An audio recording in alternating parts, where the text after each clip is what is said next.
வணக்கம் நண்பர்களே. இந்திய பொருளாதாரத்தில் மிகப்பெரிய ஒரு அறிஞரும் முன்னாள் மத்திய நிதித்துறை அமைச்சருமான திரு ப சிதம்பரம் அவர்களோடு இன்றைக்கு சிறப்பு நேர்காணல் இணைகின்றோம். வணக்கம். கருப்பு பணத்தை ஒழிக்க வேண்டியது தற்போதைய இந்திய பொருளாதாரத்தினுடைய தேவையாக இருக்குது அல்லது இல்லை? உங்களோட பார்வை என்னவா இருக்கு? கருப்பு பணத்தை ஒழிக்க வேண்டியது தேவைதான். கருப்பு பணத்தை ஒழிக்க வேண்டாம் அல்லது தேவையில்லை என்று யாரும் சொல்ல மாட்டார்கள், நானும் சொல்லவில்லை. அந்த கருப்பு பண ஒழிப்பு முயற்சியாகத்தான் நாங்கள் இந்த நடவடிக்கைகளை எடுக்கிறோம். டிமானிட்டைசேஷன் சொல்லப்படுகின்ற பண மதிப்பிழப்பு விவகாரம் என்பதில் மத்திய அரசாங்கம் இப்படியான ஒரு நிலைப்பாடு எடுக்கும்போது அதை விமர்சிப்பது என்பது சரியா இருக்க முடியுமா? கருப்பு பண ஒழிப்புக்கும் டிமானிட்டைசேஷன் பண மதிப்பு நீக்கத்துக்கும் எந்த தொடர்பும் கிடையாது. தமிழில் ஒரு பழமொழி இருக்கு, மொட்டை தலைக்கும் முழங்காலுக்கும் முடிச்சு போட்ட மாதிரின்னு. ரெண்டுக்கும் தொடர்பே கிடையாது. பழைய நோட்டை செல்லாது என்று அறிவித்துவிட்டு புதிய நோட்டை அறிமுகம் செய்வதால் மட்டுமே கருப்பு பணம் ஒழிந்து விடாது. பழைய நோட்டில் கருப்பு பணம் சேர்க்கிறவங்க புதிய நோட்டில் கருப்பு பணம் சேர்க்குறாங்க. இதற்கு சிறந்த உதாரணங்கள் நாள்தோறும் பத்திரிகையில் வருது. நேற்று கண்ணூரில் 53 லட்சம், நேற்று முன்தினம் கோவை விமான நிலையத்தில் நைஜீரிய குடிமகன் கையில் 51 லட்சம், தமிழ்நாடு அரசனுடைய தலைமைச் செயலாளர் வீட்டில் 30 லட்சம். இது கருப்பு பணம். இது பழைய நோட்டில் இருக்கா புது நோட்டில் இருக்கா? புது நோட்டில் இருக்கு. ஆக பழைய நோட்டை செல்லாது என்று அறிவித்து விட்டு புதிய நோட்டை அறிமுகம் செய்வதால் மட்டுமே கருப்பு பணம் ஒழிந்து விடாது. ஆனா ஒரு அக்கௌண்ட்டுக்குள்ள கொண்டு வர முடியுதுங்கிற ஒரு ஆர்குமெண்ட்டை மத்திய அரசாங்கம் வைக்கிறாங்க. வெளியில இருக்கிற பணம் என்பது முழுவதுமாக வங்கிக்கு வந்திருக்கிறது. இதற்கு பிறகு அவங்க கொடுக்கிற டாக்குமெண்ட்ஸை வச்சு இது கருப்பு பணமா இல்லையா, இதற்கான ஆதாரங்கள் இருக்கிறதா இல்லையாங்கிற முடிவுக்கு வர முடியும். முன்னதாகவே ஒரு முடிவுக்கு வர அதுவும் தவறு. இந்த 53 லட்சம் 51 லட்சம் 30 லட்சம்னு சொன்னேன், இதெல்லாம் வங்கிக்குள்ளேயா வந்திருக்கு? வங்கிக்கு வெளியில புது நோட்ல கருப்பு பணம். ஆக வங்கிக்கு வர்ற பணம் கருப்பா நல்ல பணமா வெள்ளை பணமா என்பதை பிறகு தீர்மானிக்கட்டும்.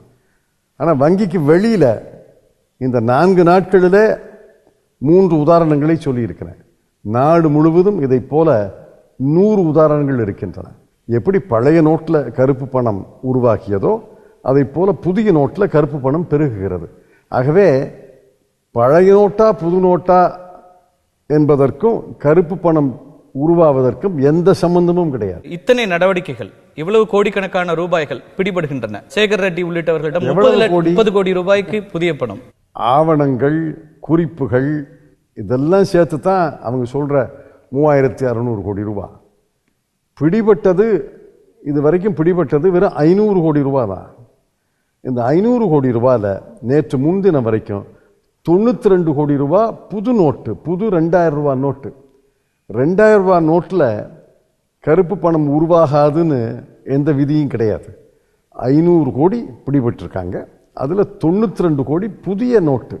ஆக பழைய நோட்லையும் கருப்பு பணம் இருக்கு, புதிய நோட்லையும் கருப்பு பணம் இருக்கு. புதிய நோட்டிலையும் கருப்பு பணம் உருவாகிறது அப்படின்னாலும் ரிலேட்டிவ் டேர்ம்ஸ்ல இது குறைவாக இருக்குமா? கிடையாது. பழைய நோட்டு இருக்கிற வரைக்கும் பழைய நோட்டு கணிசமாக இருக்கும். பழைய நோட்டெல்லாம் வங்கிக்கு திரும்பி வந்த பிறகு இனி உருவாகும் அனைத்து கருப்பு பணமும் புது நோட்டில் தான் இருக்கும். கருப்பு பணத்தை ஒழிக்கிறதுக்கு நீங்க முன்வைக்கிற யோசனை தான் என்ன? கருப்பு பணத்தை ஒழிப்பதற்கு பல வழிகள் இருக்கிறது. ஒன்று, வரி விகிதங்களை குறைக்கணும். வரி கட்டுவதை எளிமையாக, வரி கட்டுவதே பெரிய சுமையாக இருக்கக்கூடாது. வரி கட்டுறதுல எதுக்கு சுமை? வரி கட்டுறதுலேயே மிகுந்த துன்பத்துக்கு ஆளாவது இந்திய குடிமகன் தான். அதை எளிமைப்படுத்தணும், சட்டங்களை எளிமைப்படுத்தணும். குறிப்பாக இந்திய வருமான சட்டம், இன்கம் டேக்ஸ் ஆக்ட் 1961ஆம் ஆண்டு உருவாக்கிய சட்டம். அதை திருத்தி அமைக்கணும். திருத்தி அமைப்பதற்கு முயற்சி எடுத்து 2 வரைவுகள் அரசின் முன்னால் தயாராக இருக்கின்றன. ஐக்கிய முற்போக்கு கூட்டணி அரசுக்கு பெரும்பான்மை இல்லாததால் அந்த சட்டத்தை நிறைவேற்ற முடியவில்லை. இன்று இவர்களுக்கு பெரும்பான்மை இருக்கிறது. ஆக இந்திய வருமான வரி சட்டத்தை திருத்தி அமைக்கணும். பல வரிகளை குறைத்து ஒருமுக வரியாக மாற்றணும். அதுக்கு தான் நாங்கள் ஜிஎஸ்டி பொருள் மற்றும் சேவை வரியை நாங்கள் ஆதரிக்கிறோம். அதை அந்த யோசனையை முன்வைத்ததே 2005ஆம் ஆண்டு நான் தான் முன்வைத்தேன். அதை ஆதரிக்கிறோம். அதை போல பெரிய மதிப்பு பரிவர்த்தனைகள், ஹை வேல்யூ டிரான்சாக்ஷன்ஸ், அதெல்லாம் ரொக்கத்தில் பண்ணக்கூடாது, செக்கில் பண்ணணும், அல்லது டிராஃப்டில் பண்ணணும், அல்லது ஆர்டிஜிஎஸ் என்இஎஃப்டி மூலமாக மின்னணு டிஜிட்டல் டிரான்ஸ்ஃபர் பண்ணணும்னு ஏற்கனவே சட்டம் இருக்குது. அந்த பட்டியலை விரிக்கலாம், அந்த பட்டியலை விரிவாக்கலாம். ஆக பல வழிகள் இருக்குது. சில வழிகளை நாங்கள் கடைப்பிடித்தோம், அதை தொடர்ந்து இவர்கள் கடைப்பிடிக்கலாம். புதிய உத்திகளை இவர்கள் கையாளலாம். ஆனால் பண மதிப்பு நீக்கம் என்பது கருப்பு பணத்தை ஒழிப்பதற்கான வழியே அல்ல. இப்ப நீங்க சொன்ன நடைமுறையை தான் இப்ப இவங்க இம்ப்ளிமெண்ட் பண்ணணும்னு சொல்றாங்க. மின்னணு பண பரிவர்த்தனை, கேஷ்லெஸ் எக்கானமி அப்படிங்கறத முன்னிறுத்துறாரு. கேஷ்லெஸ் எக்கானமி என்பதை எந்த சுதந்திர நாடும் ஏற்றுக்கொள்ள முடியாது. சிறிய பண பரிவர்த்தனைகள், சிறிய பண மாற்றங்களுக்கு மின்னணு மூலமாக தான் செய்ய வேண்டும் என்பது எந்த நாட்டிலையும் ஏற்றுக்கொள்ளப்பட்டது அல்ல. இல்ல, அதுக்கு அவங்க முன்வைக்கிற நியாயம்ங்கிறது ரொக்கமில்லா இந்த பண பரிவர்த்தனை ஊழலை முழுமையாக வேற இருக்கும், ஊழலுக்கு வழிவகுக்காது, ஊழல் பணம் பண்ண முடியாது. ஊழலுக்கும் ரொக்கமில்லாத பரிவர்த்தனைக்கு சம்பந்தமே கிடையாது. பணத்தினுடைய தன்மை, பணப்புழக்கத்தினுடைய தன்மை, பணத்தை யார் கேட்குறாங்க, யார் கொடுக்குறாங்க, இதெல்லாம் தெரிந்து கொள்ளாமல் ஏதோ விளையாட்டாக சொல்லப்படும் கதைகளை ஒழிய இவையெல்லாம் அதுக்கு ஒரு ஒரு ஒரு ஆழமே கிடையாது. இந்த கருத்துக்களுக்கெல்லாம் ஆழமே கிடையாது. உங்களோட ஒரு கருத்துல மோடி அரசாங்கம் எடுத்திருக்க இந்த நடவடிக்கைங்கிறது 2016க்கான பெரிய நெருக்கடியை உருவாக்குற ஒரு நிலைப்பாடு அப்படின்றீங்க. இயற்கை பேரிடர் ஏற்படக்கூடிய அளவிற்கான ஒரு அழுத்தம் மக்கள்கிட்ட இருக்குன்னா ஏன் வெளிப்படையா எங்கேயும் வெளிப்படலையே? மக்கள் போராட்டமாக அல்லது மக்களுடைய எதிர்ப்பாக என்ன பண்றது? பணம் வேணும், குடும்பத்தை நடத்தணும்னா பணம் வேணும். என்ன பண்றது? பொறுமையாக இருக்கிறார்கள் என்பதற்காகவே மனதில் பொறுமல் இல்லைன்னு நினைக்காதீங்க. 1975, 76 தமிழ்நாட்டில் அந்த தாக்கம் இல்லை. மற்ற மாநிலங்களில், வட மாநிலங்களில் நெருக்கடி நிலையின் காரணமாக மிகப்பெரிய பொறுமல் இருந்தது. ஆனால் மக்கள் பொறுமையாக இருந்தாங்க. எந்த இடத்துலையும் கலகம், கலவரம் நடந்ததாக செய்தி கிடையாது. கூட்டம் போடுவாங்க, கண்டித்து பேசுவாங்க, அல்லது பத்திரிகைகள் எழுதுவாங்க, அந்த அரசு நடவடிக்கை எடுக்கும், அவ்வளோதான். இதுவே கலகம், கலவரமெல்லாம் நடக்கிற மக்கள் பொறுமையாக இருக்காங்க. டிசம்பர் 30 வரைக்கும் அவகாசம் தருவோம். டிசம்பர் 30க்கு பிறகு என்ன நடக்கிறது என்று பார்ப்போம் என்று ஒரு வேளை பொறுமையாக இருக்கலாம். இது அறிமுகப்படுத்தப்பட்டு அதற்கு பிறகு இடைப்பட்ட காலகட்டங்களில் நிறைய சர்வே எல்லாம் எடுக்கிறாங்க. அவரே ஒரு ஆன்லைன் சர்வே எடுத்தாரு. அதுல பெரும்பான்மை மக்கள் ஆதரிப்பதாக அவருடைய கருத்து கணிப்பை வெளிப்படுத்தினார். இங்கேயும் பல ஊடகங்கள் இது போன்ற சர்வேக்கள் எடுக்கிறாங்க. அப்படியான சர்வேல கூட மக்களுடைய மனநிலை இது கஷ்டமா இருக்கு, நடைமுறைப்படுத்துறதுல சிக்கல் இருக்கு, ஆனாலும் ஊழல் ஒழிப்புக்காக நாங்க இதை தாங்கிக்கிறோம் அப்படிங்கிறதாக கருத்துக்கள் வெளிப்படுது. இதை எப்படி எடுத்துக்கிறது? திரு நரேந்திர மோடி அவர்களுக்கு சமூக வலைத்தளத்தில், ட்விட்டரில் அவருக்கு ஃபாலோவர் 2,20,00,000 என்னமோ. இந்த சர்வேல பங்கெடுத்துக்கிட்டது சில லட்சம் பேர் தான், அவருடைய ஆதரவாளர்கள். அப்படித்தான் ஹிலரி கிளின்டன் வெற்றி பெறுவார்னு எல்லாரும் சர்வே எடுத்து கணக்கு போட்டு சொன்னீங்க. ஹிலரி கிளின்டன் வெற்றி பெறவில்லையே. இதெல்லாம் நம்மளை சமாதானப்படுத்திக்கிறதுக்காக நாம் சேகரிக்கக்கூடிய தகவல். நாக்பூரில் நவம்பர் 7ஆம் தேதி 8ஆம் தேதி அன்னைக்கு ஆரஞ்சு மார்க்கெட், அது ஆரஞ்சு மார்க்கெட்டில் டன்னுக்கு 45,000 ரூபாய். டிமானிட்டைசேஷனுக்கு பிறகு டிசம்பர் மாதம் 14ஆம் தேதி டன்னுக்கு 20,000 ரூபாய், 25,000 ரூபாய். ஆக 15,000 20,000 ரூபாய் ஒரு டன்னுக்கு இழப்பு ஒரு விவசாயிக்கு. விலை வீழ்ச்சிக்கு இதுதான் காரணம்னு நம்ம கொண்டு வர முடியுமா? விலை நவம்பர் 8க்கு பிறகு விலை வீழ்ந்த இதான காரணம். ஏன்னா பல நேரங்கள்ல வெங்காயத்தினுடைய விலையை கூட வீழ்ந்து அதனால ஆட்சி மாற்றத்தை எல்லாம் நம்ம பார்த்திருக்கோம். அதனால இதோட அதை தொடர்புபடுத்த முடியுமா? அனைத்து பொருள்களுடைய விலையும் வீழ்ந்திருக்கு. அனைத்து காய்கறி, அனைத்து பழங்களுடைய விலையும் வீழ்ந்திருக்கு. இதுதான் காரணம். வாங்குறதுக்கு பணம் கிடையாது யார் கையிலையும். வாங்குறதுக்கு பணம் இல்லாட்டி ஆரஞ்சு பழத்தை என்ன பண்றது? விற்கத்தானே வேணும். விற்கணும், விற்றே ஆகணும்னா விலை வீழ்ந்து தானே ஆகும். 45 கோடி மக்கள் இந்தியாவில் அன்றாடம் ஊதியம் அல்லது அன்றாட சம்பாத்தியம், சுய வேலை, சுய தொழில் செய்பவர்கள் 30 கோடி பேர். அன்னைக்கு வேலை பார்த்தா தான் வருமானம், அன்னைக்கு வியாபாரம் நடந்தால் தான் வருமானம். அதே போல 15 கோடி மக்கள் தினக்கூலிகள், கேஷுவல் மேனுவல் லேபர். ஒவ்வொரு பேரூராட்சியிலையும் நகரத்திலையும் சவுக்குன்னு இருக்கும், சவுக்கை நம்ம தமிழில் சொல்லுவோம். அங்கே 30-40 பேர் காலையில் 6 மணிக்கே கூடிடுவாங்க, வேன் வரும் எடுத்துக்கிட்டு போகிறதுக்கு. அன்னைக்கு வேலை இருந்தால் தான் கையில் 200-250 ரூபா சம்பளம். ஆக 45 கோடி மக்கள் கடந்த 48, 50, 52 நாட்களாக வருமானம் இல்லாமல், வேலை இல்லாமல் தவிக்கிறாங்க. இதெல்லாம் இந்த பண மதிப்பு நீக்கத்தின் காரணமாக நேரடி விளைவு.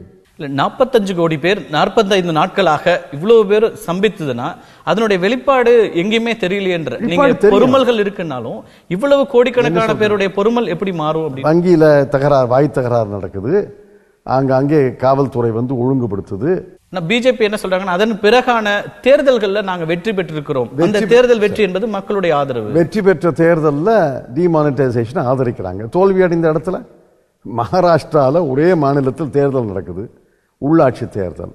பாரதிய ஜனதா கட்சி 1089 இடத்துல வெற்றி பெறுகிறது, காங்கிரஸ் கட்சி 890 இடத்துல வெற்றி பெறுகிறது, தேசியவாத காங்கிரஸ் கட்சி 500 இடத்துல வெற்றி பெறுகிறது, சிவசேனா 300 இடத்துல வெற்றி பெறுகிறது.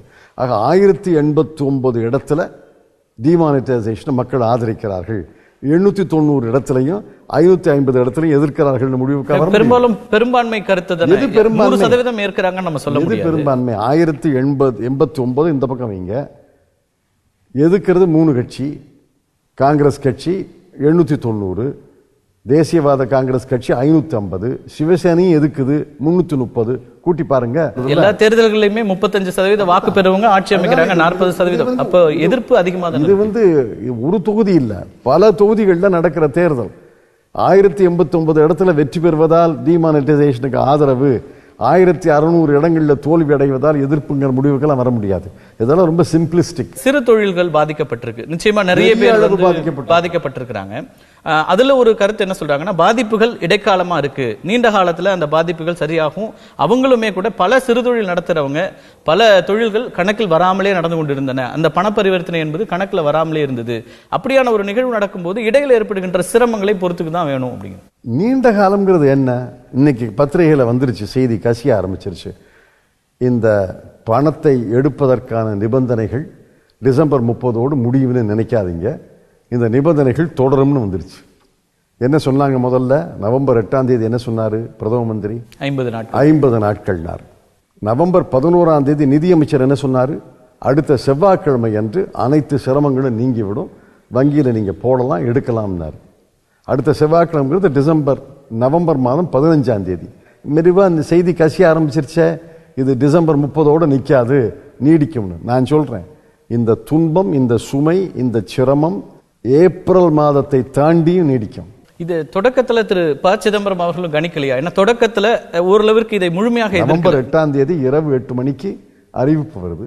நவம்பர் 9ஆம் தேதி பகல் 4 மணிக்கு நான் அகில இந்திய காங்கிரஸ் கமிட்டி அலுவலகத்தில் கொடுத்த அறிக்கையை படிச்சு பாருங்க. நான் எச்சரித்தேன், நோக்கம் சரி, இந்த முடிவு சரியா இல்லையா என்பதை இன்று தீர்மானிக்க முடியாது. இதை எப்படி நீங்கள் அமல் செய்கிறீர்கள், எந்த அளவுக்கு நீங்கள் தயாராக இருக்கிறீர்கள் என்பதை பொறுத்துத்தான் முடிவு செய்ய முடியும் என்று சொல்லி 6-7 கேள்விகள் கேட்டேன். எந்த கேள்விக்கும் இது வரைக்கும் பதில் கிடையாது. 2400 கோடி தாள்களை செல்லாதுன்னு அறிவிக்கிறீங்க. உங்களுடைய அச்சுத்திறன் மாதத்துக்கு 300 கோடி தாள்கள். 2400 கோடி தாள்களை செல்லாது என்று அறிவித்து விட்டு வெறும் 300 கோடி தாள் தான் ஒரு மாதத்துக்கு அச்சிட முடியும்னா எத்தனை மாசம் ஆகும்? நோட்டுக்கு நோட்டு அச்சிடுவதற்கு 8 மாதம் ஆகும். இது அவர்களுக்கு தெரிய வேண்டாமா? ரிசர்வ் வங்கி, அமைச்சரவை அதில் வச்ச குறிப்பில் இந்த நம்பர் சொல்லியிருக்க வேண்டாமா? சரி, போகட்டும். ஏடிஎம் என்பது ஒரு மெஷின், அதில் ஒரு அளவில் நோட்டு சேரும். நீங்க அடிக்கிற புது நோட்டு வேறு அளவில் அடிக்கிறீங்கன்னு எனக்கு எப்படி தெரியும்?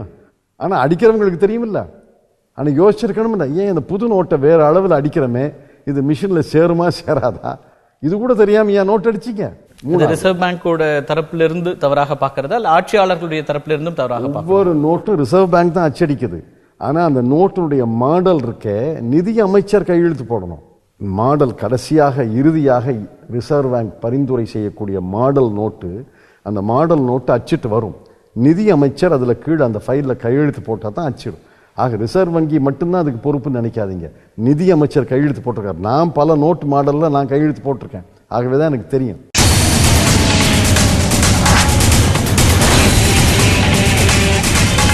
ஆரம்பத்துல நோக்கம் சரி, ஆனா எக்ஸிகியூஷன் எப்படி இருக்குன்றத போக போக நோக்கம் சரியில்லைன்னு எப்படி சொல்ல முடியும்?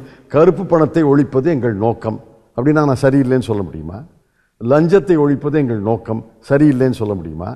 கள்ள நோட்டை ஒழிப்பதே எங்கள் நோக்கம், சரியில்லைன்னு சொல்ல முடியுமா?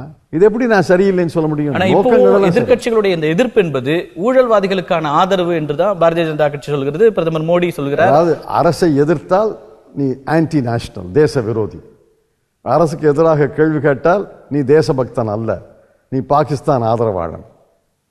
இதெல்லாம் ஒரு சுதந்திர நாட்டில், குடியரசு நாட்டில் நிர்தாட்சியமாக மறுக்க வேண்டிய வரட்டு வாதங்கள். இதெல்லாம் விவாதிக்கிறதுக்கு பாராளுமன்றத்தில் எதிர்க்கட்சிகள் ஒத்துழைப்பை தரல. இதெல்லாம் நான் பேச வேண்டும் என்று நினைத்தேன்னு பிரதமர் மோடி சொல்றாரு. நாங்களும் தான் பேசணும்னு நினைக்கிறோம். மக்களவையில, லோக்சபையில ஓட்டு போடுற விதியின் கீழ் பேசுங்கன்னு சொல்றோம். உங்களுக்கு பெரும்பான்மை இருக்கு, தைரியமா பேச வேண்டியதானே? விவாதத்துக்கு பிறகு வாக்கெடுப்பு நடந்தால் நிச்சயமாக ஆளும் கட்சி அந்த வாக்கெடுப்புல வெற்றி பெறும். ஏன்னா அவர்களுக்கு மட்டுமே, பாரதிய ஜனதா கட்சிக்கு மட்டுமே 282 உறுப்பினர்கள் இருக்கிறாங்க. தோழமை கட்சியெல்லாம் சேர்த்தா 335 உறுப்பினர்கள் எண்ணிக்கை அடிப்படையில் அவங்களுக்கு ஆதரவு. ஆமா, ஏன் இப்ப பயப்படுறாங்க? ஏன் அஞ்சுறாங்க? நாங்க தயாரா இருந்தோம், பிரதமர் வந்து அமர்ந்தார், ஆனால் பேச விடல. லோக்சபையில பிரச்சனை என்னன்னா, ஓட்டு எடுக்கக்கூடிய விதியின் கீழ் விவாதம் அரசு முடியாதுங்குது. ஓட்டு இல்லாத விதியின் கீழ் விவாதம் அவங்க சொல்றாங்க. நான் சொன்னேன், உங்களுக்கு தான் பெரும்பான்மை இருக்கே, ஓட்டு எடுக்கிற விதியில விவாதம் நடந்தா உங்களுக்கு என்ன வருத்தம், என்ன வேறுபாடு? ஏன் வந்து எதிர்க்கட்சிகள் அவர்களுடைய தோழமை கட்சிகளே எதிர்த்து ஓட்டு போடும். அது வெளியில தெரிய போகுதுங்கிற அச்சம், அது வெளியில தெரியப்படாதுங்கிறதுக்காக ஓட்டு இல்லாத விதியின் கீழே தான் விவாதம்னு சொல்றாங்க. மாநிலங்களவையில பிரதமர் முதல் நாள் விவாதம் நடந்தது, ஒரு நாள் பூரா விவாதம் நடந்தது, பிரதமர் வரல. ஆகவேதான் நாங்க சொல்றோம், இது என்ன ஒரு நாள் நிதியமைச்சர் வந்திருந்தார், நிதியமைச்சர் வந்தா நிதியமைச்சருக்கு தெரிஞ்சது நடந்ததாங்கிறதே சந்தேகம். பிரதமர் தான் அறிவிக்கிறார், யார் அறிவிக்கணும்? அப்படி ஒரு விஷயம் செய்ய முடியுமா? நிதியமைச்சர் கையெழுத்திட்டு தான் புதிய ரூபாய் நோட்டுகள் வரும்ன்றீங்க. இந்த அரசுல உதாரணத்துக்கு அப்பாயின்மெண்ட்ஸ் கமிட்டின்னு ஒன்று இருக்கு, நியமன கமிட்டி. முன்பு 3 அமைச்சர்கள், பிரதம மந்திரி, உள்துறை அமைச்சர், துறை அமைச்சர். அந்த ஃபைல் எப்படி போகும்னா, அந்த கோப்பு முதல்ல துறை அமைச்சர் கையெழுத்து போடுவார், இன்னாரை நியமிக்கலாம்னு. அடுத்தது உள்துறை அமைச்சர் கையெழுத்து போடுவார், அடுத்தது பிரதம மந்திரி கையெழுத்து போடுவார். அவர் போடுற கையெழுத்து தான் இறுதி கையெழுத்து. இப்போ எப்படின்னா, முதல்ல ஃபைலு பிரதமருக்கு போகுது, அவர் கையெழுத்து போட்டு அனுப்புறாரு. அடுத்தது உள்துறை அமைச்சருக்கு வருது. உள்துறை அமைச்சர் என்ன பண்ண முடியும்? பிரதமரை மறுத்து கையெழுத்து போட முடியுமா? ராஜினாமா செய்யணும். பிரதமரை மறுத்து ஒரு கையெழுத்து போட்டால் ராஜினாமா செய்யணும். ஆக இந்த அரசுல தலைகீழா நடக்கும், நடக்காதுன்னு நினைக்கிறேன். ஆனா இந்த இடத்துல நீங்க சொன்னதை குறிப்பிட்டு கேட்க, இந்த விளக்கத்துக்காக பாக்குறேன். ஒவ்வொரு புதிய ரூபாய் அறிமுகப்படுத்தும் போதும் நிதியமைச்சர் ஒப்புதலோட அந்த அது பின்னாடி நிகழ்வு. டிமானிட்டைசேஷன் முடிவுக்கும் புது நோட்டு அச்சடிப்பதுக்கும் சம்பந்தம் கிடையாது. புது நோட்டு முன்னாடியும் அச்சடிக்கலாம், பின்னாடியும் அச்சடிக்கலாம். டிமானிட்டைசேஷன் இல்லாமலே 5 ஆண்டுகளுக்கு ஒரு முறை, 4 ஆண்டுகளுக்கு ஒரு முறை பழைய நோட்டை திரும்பி பெறுவதும் புது நோட்டை அறிமுகம் செய்வதும் வழக்கம்தான். ஏன்னா கள்ள நோட்டை ஒழிப்பதற்கு ஒண்ணுதான் வழி. 4 ஆண்டுகளுக்கு ஒரு முறை, 3 ஆண்டுகளுக்கு ஒரு முறை, 5 ஆண்டுகளுக்கு ஒரு முறை பழைய சீரீஸ் நோட்டை எல்லாம் திரும்பி எடுத்துக்கிட்டு புது சீரீஸை வெளியிடுறதுங்கிறது வழக்கமான. ஆக நோட்டை அச்சடிக்கிறதுக்கும் டிமானிட்டைசேஷன் முடிவுக்கும் சம்பந்தம் கிடையாது. இந்த ஹை டினாமினேஷன் ரூபாய், அதிக மதிப்பிலான பணம் என்பது ஒரு பிரச்சனையாக மாறுச்சு. 2004 34% இருந்தது, 2014 86% ஆயிடுச்சு. அதனால்தான் இந்த பிரச்சனை. இன்னும் விட்டு இருந்தா இது வந்து வேறு பல மடங்கா இருக்கும் அப்படின்னு. என்ன அதனால என்ன? அன்னைக்கு 100 ரூபாய்க்கு வாங்கினது இன்னைக்கு 500 ரூபாய்க்கு வாங்குறோம். அந்த ஹை டினாமினேஷன் நோட்ஸ் தான் கருப்பு பணமாக அதிக அளவுல பதுக்கப்படுகிறது. அப்ப ஹை டினாமினேஷன் நோட்டே கூடாதுன்னா ஏன் 2000 ரூபாய் நோட்டை அதோட அளவு குறையணுங்கிறது தான் அவங்க சொல்றாங்க. அப்ப 5000 நோட்டை வெளியிடுங்க. அடுத்தது 500 ரூபாய் நோட்டு ஹை டினாமினேஷன், அதுதான் கருப்பு பணத்துக்கான ஊற்றுங்கிறீங்க. 1000 ரூபாய் நோட்டு கருப்பு பணத்துக்கான தோற்றுவாய்ங்கிறீங்க. இப்போ 2000 ரூபாய் நோட்டு இன்னைக்கு எந்த நோட்டை பிடிக்கிறீங்க? தலைமைச் செயலாளர் வீட்டில் பிடிச்ச நோட்டு 2000 ரூபாய் நோட்டு. கோயம்புத்தூர் விமான நிலையத்தில் நைஜீரியன் குடிமகன் கையில் பிடிச்ச நோட்டு 2000 ரூபாய் நோட்டு. நேற்று கண்ணூர்ல கேரளாவில் பிடிச்ச 53 லட்சம் ரூபாய் 2000 ரூபாய் நோட்டு. எதுதான் கருப்பு பணம்னு எடுத்துக்கலாம். வரி ஏய்ப்பு தான் கருப்பு பணம். நான் குறைச்சேன். 1997 நேரடி வரிகளை கணிசமாக குறைத்தோம். அதன் காரணமாக பல லட்சம் பேர் புதிதாக வருமான வரி கட்டினாங்க. ஆனா இன்னைக்கும் வரி செலுத்துவோருடைய எண்ணிக்கைங்கிறது சதவீத அடிப்படையில் ரொம்ப குறைவா தான் இருக்கும். ஏன்னா ஏறத்தாழ 90-95% மக்களுக்கு 2.5 லட்சத்துக்கு உட்பட்ட வருமானம் தான் இந்தியாவில் இருக்கு. வரி செலுத்துவோருடைய எண்ணிக்கை எப்படிதான் உயர்த்துறது? வரி செலுத்துவோருடைய எண்ணிக்கையை உயர்த்த வேண்டும் என்றால் வரி விகிதத்தை கொஞ்சம் கொஞ்சமா குறைக்கணும். வரி கட்டுவதை எளிமையாக்கணும். வரி வசூல் கடினமா இருக்கலாம், வரி கட்டுறது கடினமா இருக்கு இந்த நாட்டில். நான் வரி கட்ட தயாரேன்னு சொன்னா அதுவே கடினமா இருக்கு. அதையெல்லாம் இந்த 10 ஆண்டுகள்ல நம்ம என்ன முயற்சி பண்ணோங்கிற கேள்வியும் வருது. யூபி 10 ஆண்டுகளில் பல முயற்சி செஞ்சுதான் இன்னைக்கு நேரடி மத்திய அரசினுடைய நேரடி வரி வருமானம் மறைமுக வரி வருமானத்தை மிஞ்சி இருக்கிறது. அதுக்கு முன்னாடி மத்திய அரசினுடைய நேரடி வரி, டைரக்ட் டாக்ஸஸ், நேரடி வரி வருமானம் 40-45%, மறைமுக வரி வருமானம் கலால், சுங்கம், சேவை வரி அது ஏறத்தாழ 55-60%.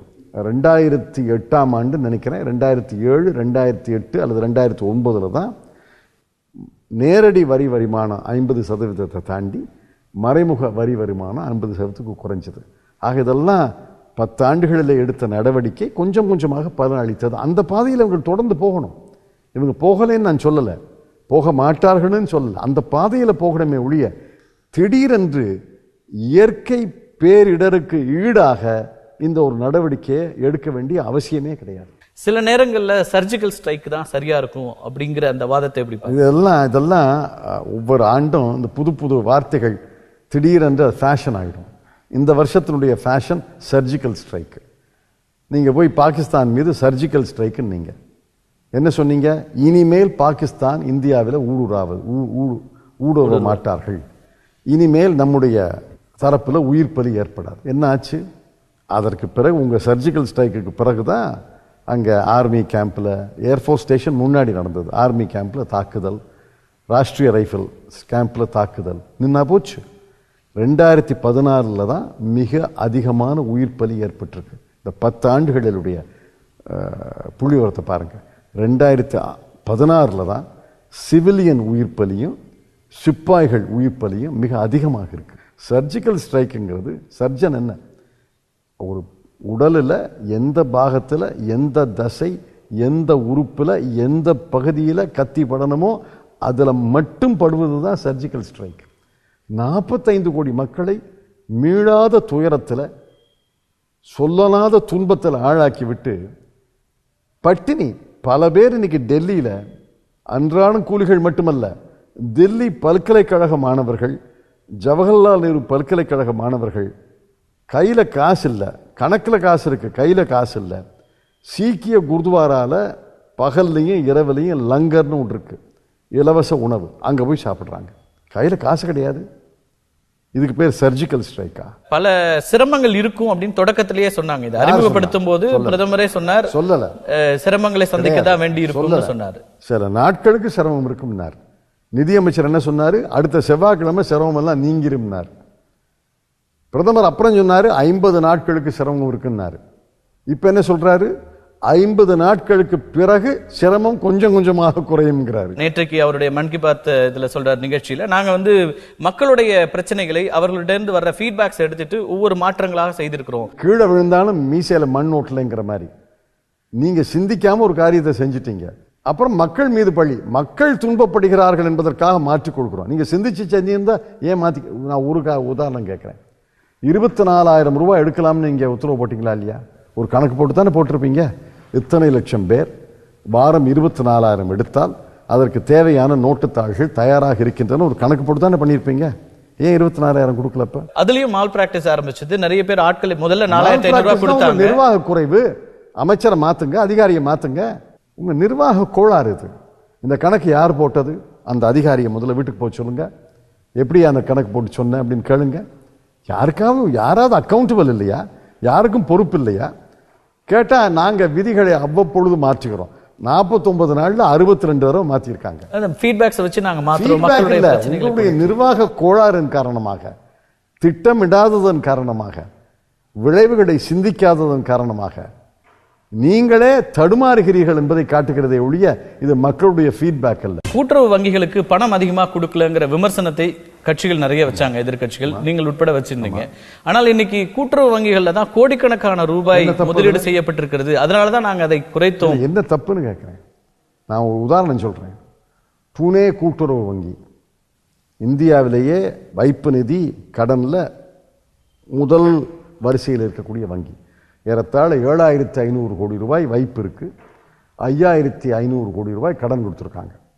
ஆக மொத்த வரவு செலவு 12,000 கோடி ரூபாய். 261 வங்கி கிளைகள் அந்த வங்கிக்கு பூனை மாவட்டத்தில் மட்டும் இருக்கு. அது ஒரு மாவட்ட வங்கி. நெபார்ட் ஆடிட்டர் ரேட்டிங் ஏ ரேட்டிங், முதல் தர rating. CRAR cash reserve ratio 13.2%. NBA வராக்கடன் 0. மிக வலிமையான வங்கி. அவர்கள் கிளை இருக்கிற 261 கிராமத்திலையும் வேற வங்கியே கிடையாது, வேற தேசோடமையாக்கப்பட்ட வங்கியே கிடையாது. அவர்களுக்கு பல்லாயிரம் உறுப்பினர்கள் இருக்காங்க, விவசாயிகள், எல்லாம் விவசாயி. அந்த வங்கியில் இந்த 4 நாட்களில் ஏறத்தாழ 100-150 கோடி ரூபாய் வைப்பு நிதியாக வந்தது. என்ன தப்பு? பழைய நோட்டு வரேன் பழைய நோட்டு வந்துச்சு. ஏன்னா பழைய நோட்டு வச்சிருக்காங்க. நீங்க திடீர்னு அறிவிச்சிட்டீங்க பழைய நோட்டு செல்லாதுன்னு. என்ன பண்ணுவான்? அடுத்த வீட்டில் இருக்க நோட்டெல்லாம் போய் பேங்க்ல போட்டுருணுமா?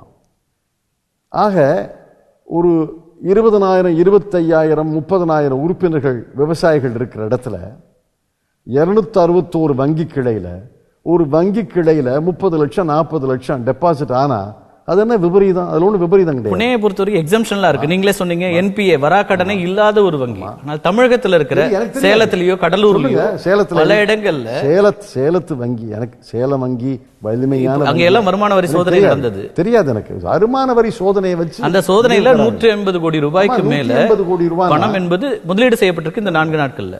இப்ப அந்த வங்கியில உதாரணத்துக்கு சொல்றேன், நீங்க சொல்றீங்க எத்தனை கோடி வந்துருச்சு அந்த வங்கிக்கு? 100ல இருந்து 150 கோடி. 150 கோடின்னு வச்சுக்குவோம், 150 கோடினே வச்சுக்குவோம்.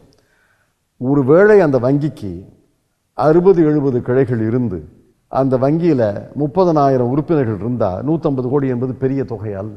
30,000 விவசாயி 150 கோடி வைப்பு நிதியில போடுறது பெரிய தொகையா நிச்சயமா இருக்காது. எல்லோருடைய இந்த விவரங்கள்லாம் தெரியாம வருமான வரி சோதிச்சுட்டாங்க. ஆகவே அது கோளாறு. அது என்னன்னா அரசியல் தலைவர்கள், அதுல ஆளும் கட்சியினுடைய ஒருத்தர் தான் தலைவராக இருக்கிறார், அவர் வீடுகளிலும் சோதனை நடத்தப்படுகிறது. அந்த மாதிரியான பணம் அங்க புரள்றதுக்கு வாய்ப்பு இருக்குங்கிறது தான் இப்ப தெரியாது. 30,000 40,000 உறுப்பினர்கள் இருந்து 50-60 கிளை இருந்தா 150 கோடி என்பது பெரிய தொகையே அல்ல. இப்போ இன்டர்நேஷனல் மானிட்டரி ஃபண்ட் போன்ற அமைப்புகளும் கூட இந்த திட்டத்தை வரவேற்கிறார்கள், அல்லது பாராட்டுகிறார்கள். டிமானிட்டைசேஷன் பார்க்கலையே யாரும் வரவேற்று. அமர்த்தியா சென் நோபல் பரிசு, பால் க்ரூக்மன் நோபல் பரிசு, கென் ரேகாஃப் நோபல் பரிசு, லாரி சமர்ஸ் அமெரிக்காவுடைய நிதியமைச்சராக இருந்தவர். எனக்கு தெரிஞ்சு அனைவரும் கண்டனம் தெரிவித்திருக்கிறாங்க. Wall Street Journal, Forbes magazine அனைத்தும் கண்டனம் தெரிவித்திருக்கிறார்கள். உலகத்திலேயே தலை சிறந்த பொருளாதார சஞ்சிகை, பொருளாதார இதழ் எக்கானமிஸ்ட் கடுமையான கண்டனம் தெரிவிச்சிருக்கு. ஆக நீங்க நான் படிக்கல, நானும் IMF வரவேற்றிருக்கிறதுங்கிறது இருக்கு நடைமுறையில். நான் பார்க்கல IMF வரவேற்றிருக்கிறா இல்லையா நான் பார்க்கல. ஆனா இவர்களெல்லாம் முட்டாள்களா? இவர்களெல்லாம் அறியாதவர்களா? இவர்களெல்லாம் அறியாமையால பொறாமையால சொல்றாங்களா? உலகத்துல எந்த நாட்டில், எந்த பெரிய பொருளாதாரத்தில், எந்த பெரிய நாட்டில் பண மதிப்பு நீக்கம் செய்யப்பட்டிருக்கு? கடந்த 50 ஆண்டுகளில் எனக்கு தெரிஞ்சு எந்த பெரிய பொருளாதார நாடும் எங்கேயுமே நடக்கல. 4-5 நாடுகளில் நடந்திருக்கிறது. நடந்தது ஜிம்பாப்வே, லிபியா, வடகொரியா, இப்பொழுது வெனிசுவேலா. தலைமைச் செயலகத்தில் ஒரு வருமான வரி சோதனை நடந்தது. தலைமைச் செயலாளருடைய அலுவலகம் அங்கே இருக்குன்னு சொல்லிட்டு அது மாநில உரிமைகளில் தலையிடுவதாக ஒரு விமர்சனம் எழுந்திருக்கிறது. உங்களுடைய பார்வையில் வருமான வரி சோதனை என்பது மாநில அரசினுடைய உரிமைகளில் தலையிடுவது என்று நான் ஏற்றுக்கொள்ள மாட்டேன். வருமான வரியை யார் ஏய்த்திருந்தாலும், அரசியல்வாதி, அதிகாரி, தொழிலதிபர், வியாபாரி, யார் ஏய்த்திருந்தாலும் வருமான வரிக்கு சோதனை செய்யக்கூடிய அதிகாரம் இருக்கு.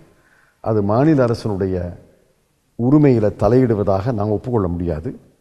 தலைமைச் செயலாளருடைய வீடு அலுவலகத்திலேயே பணம் ஆவணங்களை பதுக்கி வைத்திருக்கிறார்கள் என்றால் மிக மிக அவமானத்துக்குரிய ஒரு நிகழ்வு அது. தலைமைச் செயலாளர் அவர் வீட்டில் அலுவலகத்தில் கணக்கில் வராத வரி ஏய்த்த அல்லது லஞ்சம் வாங்கிய பணம் இருக்குங்கிறது வேறு விஷயம். அதை பற்றி நான் இன்னைக்கு கருத்து சொல்லலை. அதில் 2000 நோட்டு இருக்கிறது தான் விசேஷம். எப்படி 2000 ரூபாய் நோட்டு அவருக்கு போணுச்சு?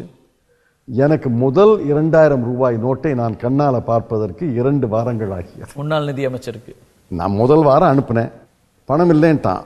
அந்த என்னுடைய வீட்டுக்கு பக்கத்தில் இருக்கிற பேங்க் கிளையில், ஐயா மன்னிச்சுங்க நாளைக்கு தர்றேங்கண்ணா. மறுநாள் அனுப்பினேன், 2000 ரூபா நோட்டு தான் இருக்குன்னா. எனக்கு 2000 ரூபா நோட்டு வேண்டாம், ஏன் எனக்கு 100 ரூபா நோட்டு கொடுன்னு சொன்னேன். இன்றைக்கி வேறு நோட்டு கிடையாது சார்னா.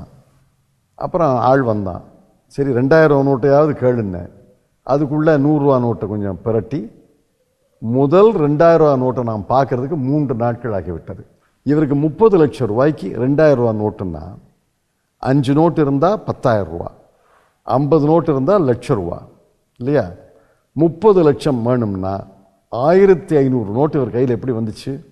அதான் நான் கேட்டேன், ஒருவேளை ரிசர்வ் வங்கியுடைய அச்சகத்திலிருந்து நேரடியாக வண்டியில் வந்துடுதா?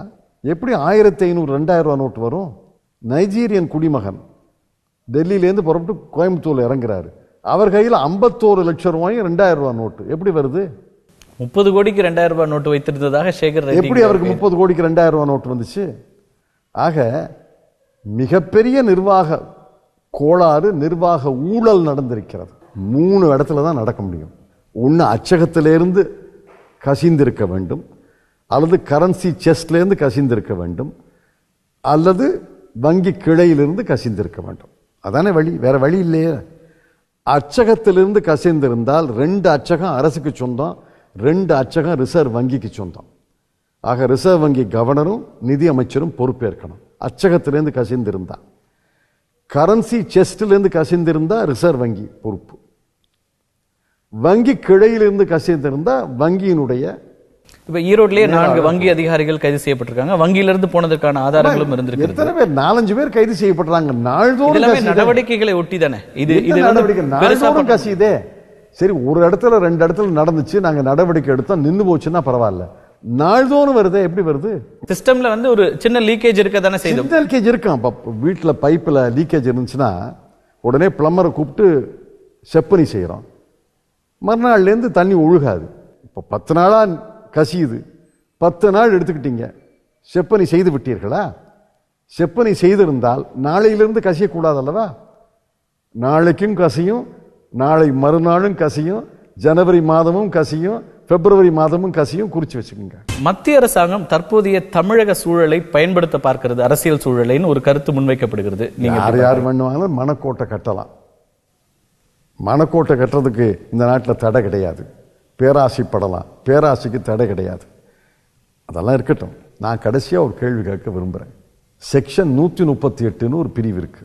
வங்கியில் பணம் இருக்கு, வங்கி கிளையில் பணம் இருக்கு, என்னுடைய வங்கி கணக்கில் பணம் இல்லை. நான் ஒரு செக்கு தர்றேன் உங்களுக்கு, செக்கில் பணம் இல்லைங்கிறாங்க. நான் ஜெயிலுக்கு போகணுமா இல்லையா? இப்போ நான் கேட்குறேன், என் கணக்கில் பணம் இருக்கு, வங்கியில் பணம் இல்லை, நான் செக்கு தர்றேன், பணம் இல்லைங்கிறாங்க. யாரை ஜெயிலுக்கு அனுப்புறது? தேசத்திற்காக சாமானியர்கள். யாரை ஜெயிலுக்கு அனுப்புறது சொல்லுங்க? இது விபரீதமான ஒரு முடிவு. உண்மையிலேயே அரசு என்ன செய்யணும்னா, நாங்கள் ஒரு முடிவு எடுத்துட்டோம், நல்ல நோக்கத்துக்காகத்தான் அந்த முடிவு எடுத்தோம்னு நினைச்சு எடுத்துட்டோம். இந்த முடிவின் காரணமாக மக்கள் மீது மிகுந்த துன்பச் சுமை ஏறி இருக்கிறது. நாங்கள் எவ்வளவு விரைவில் இந்த துன்பத்தை நீக்க முடியுமோ நீக்கிறோம். நாங்கள் தவறு செய்து விட்டோம், மன்னித்துக் கொள்ளுங்கள் என்று சொல்வதுதான் பெருந்தன்மை. இப்போ நீங்க பல சீர்திருத்தங்களை கொண்டு வந்தவர், பொருளாதாரத்துல நிதியமைச்சராக இருந்து, இதுவும் ஒரு சீர்திருத்தத்துக்கான நடவடிக்கைன்னு மத்திய அரசாங்கம் சொல்கிறது. சீர்திருத்தம் இல்லை, இது ஏதாவது திருந்தணும்னா உங்க நிர்வாகத்தை திருத்திக்கணும். நான் கேட்கிறேன், இதை போன்ற ஒரு மிக மிக மிக முக்கியமான முடிவு 2016ஆம் ஆண்டிலேயே தான் முக்கியமான முடிவாக இருக்க முடியும். இந்த முடிவை எடுத்திருக்கீங்க. இன்னைக்கு எத்தனை நாள் ஆச்சு? 45 46 நாள் ஆயிடுச்சு. நிதித்துறையினுடைய செயலாளர் வாய் திறக்கல. வங்கித்துறைக்கு ஒரு செயலாளர் இருக்காங்க தெரியுமா? வங்கித்துறையினே செக்ரட்டரி ஃபினான்சியல் சர்வீசஸ், அவங்களுக்கு கீழே பேங்கிங் அண்ட் இன்சூரன்ஸ், வங்கித்துறையும் இன்சூரன்ஸ் துறையும், அவர்கள் வாய் திறக்கல. அரசினுடைய தலைமை பொருளாதார ஆலோசகர், சீஃப் எக்கனாமிக் அட்வைசர், அவர் வாய் திறக்கல. நான் கேட்கிறேன், இவ்வளவு பிரளயமான ஒரு முடிவு எடுத்திருக்கீங்க, இந்த 3 அதிகாரிகளுக்கு சம்பந்தம் இருந்துச்சா இல்லையா? அந்த கேள்விக்கு மட்டும் நீங்க பதில் கேட்டு சொல்லுங்க. இந்த 3 அதிகாரிகளுக்கு தெரிந்து அந்த முடிவு எடுக்கப்பட்டதா, இந்த 3 அதிகாரிகளுக்கு தெரியாமல் இந்த முடிவு எடுக்கப்பட்டதா? தெரிந்து எடுத்திருந்தால் ஏன் அவர்கள் மௌனமாக இருக்கிறார்கள்? தெரியாமல் எடுத்திருந்தால் ஏன் அவர்களுக்கு தெரியாமல் எடுத்தீர்கள்? இந்த கேள்விக்கு மட்டும் கொஞ்சம் பதில் சொல்லுங்க. இறுதியான ஒரே கேள்வி, நோக்கம் சரியாக இருக்கிறது, நீங்க உங்களுடைய ஆலோசனைகளும் கொடுங்கள் அப்படின்னு ஒருவேளை அரசாங்கம் கேட்டால் அதற்கு தயாராக இருக்கிறீர்களா? நவம்பர் 9ஆம் தேதி கேட்டிருக்கலாம். நவம்பர் 9ஆம் தேதி 4 மணிக்கு நான் முதல் பத்திரிகை நிருபர்களை சந்தித்த நேரத்தில் பலரை கலந்து பேசணும்னு சொன்னேன். நாங்கள் ஒத்துழைக்கிறோம்னு சொன்னேன். இந்த நோக்கங்களை நிறைவேற்றுவதற்கு ஒத்துழைக்கிறோம்னு சொன்னேன். அன்னைக்கு கேட்டிருக்கணும். அது போட்டோம்.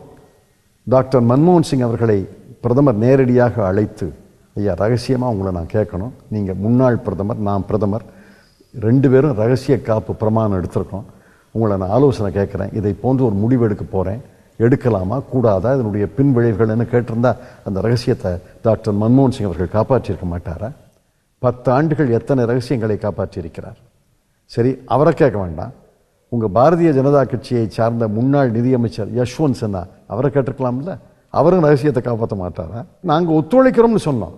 கருப்பு பண ஒழிப்புக்கு, லஞ்ச ஒழிப்புக்கு, கள்ள நோட்டு ஒழிப்புக்கு நாங்கள் ஒத்துழைக்கிறோம் அப்படின்னு சொன்னோம். எங்களை கேட்கலையே. மாறாக என்ன செய்கிறார்கள்? ஊராக சென்று எதிர்க்கட்சிகள் எல்லாம் கருப்பு பண முதலாளிகளின் ஆதரவாளர்கள், பதுக்கல் பேர்வழிகளின் ஆதரவாளர்கள், கள்ள நோட்டின் ஆதரவாளர்கள், 10 ஆண்டுகால யூபிஏ அரசாங்கத்தினுடைய ஊழல்களால தான் இன்னைக்கு சீர்திருத்தம், பொருளாதாரம் அப்படி சீரழிஞ்சிச்சு. அதுக்காக தான் இதெல்லாம் நாங்க எந்த பொருளாதாரம் சீரழிஞ்சிருச்சு? 10 ஆண்டுகால யூபிஏல முதல் 5 ஆண்டு கால சராசரி வளர்ச்சி 8.5. அதான் கோல்டன் பீரியட். தலைமை பொருளாதார ஆலோசகர் தன்னுடைய எக்கனாமிக் சர்வேல முதல் அத்தியாயத்தில் பூம் இயர்ஸ் என்று சொல்கிறார். பூம் இயர்ஸ்னா என்ன? அபரிதமான வளர்ச்சி அடைந்த ஒரு ஆண்டு. 8.5.